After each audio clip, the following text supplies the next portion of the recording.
सराव संच 1.3 त्यातील बघा 16वा प्रश्न।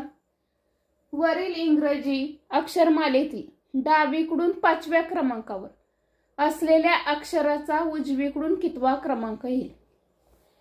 आता डावीकडून 5व्या क्रमांकावरती, डावीकडून म्हणजे आपल्या डाव्या हाताने, डावीकडून 5व्या क्रमांकावरती कोणतं अक्षर आहे तर ई आहे।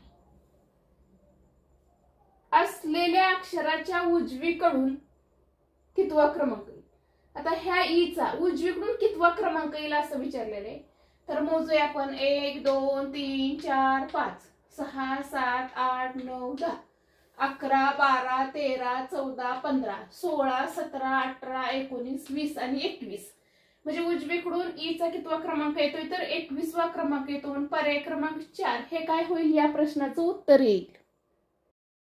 बघा प्रश्न क्रमांक 17। वरील इंग्रजी अक्षरमालेतील डावीकडून 7वे 9वे 18वे व 12वे अक्षर घेऊन तयार होणारा अर्थपूर्ण शब्द कोणता। आता या ठिकाणी डावीकडून सांगितले, डावीकडून म्हणजे आपल्या डाव्या हाताकडून 7वे अक्षर कोणते आहे जी आहे, त्याच्यानंतर 9वे अक्षर आय आहे आणि 18वे अक्षर, आता 18वे अक्षर कोणते ते 15 16 17 18वे अक्षर आहे आर, त्याच्यानंतर 12वे अक्षर, आता 12वे अक्षर कोणते तर यल आहे। म्हणजे याचा अर्थपूर्ण शब्द कोणता तयार होतो तर गर्ल होतोय। बघा पर्याय क्रमांक 3 हे काय होईल ह्या प्रश्नाचं उत्तर येईल। प्रश्न क्रमांक 18 बघा।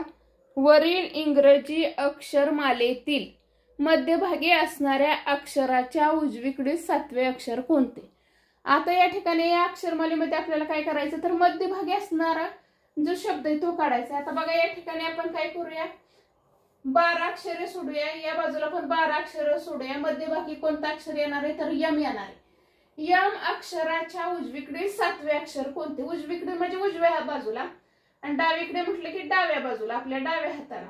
आता यम पासून उजव्या हाताला बघूया 1 2 3 4 5 6 आणि 7, 7वे अक्षर कोणते आहे टी आहे। म्हणून पर्याय क्रमांक 2 हे काय होईल या प्रश्नाचं उत्तर येईल।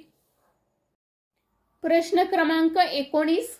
वरील इंग्रजी अक्षरमालेतील अनुक्रमे पहिले 7वे 15वे 13वे व 14वे अक्षर घेऊन अर्थपूर्ण तयार झालेल्या शब्दातील मधले अक्षर कोणते।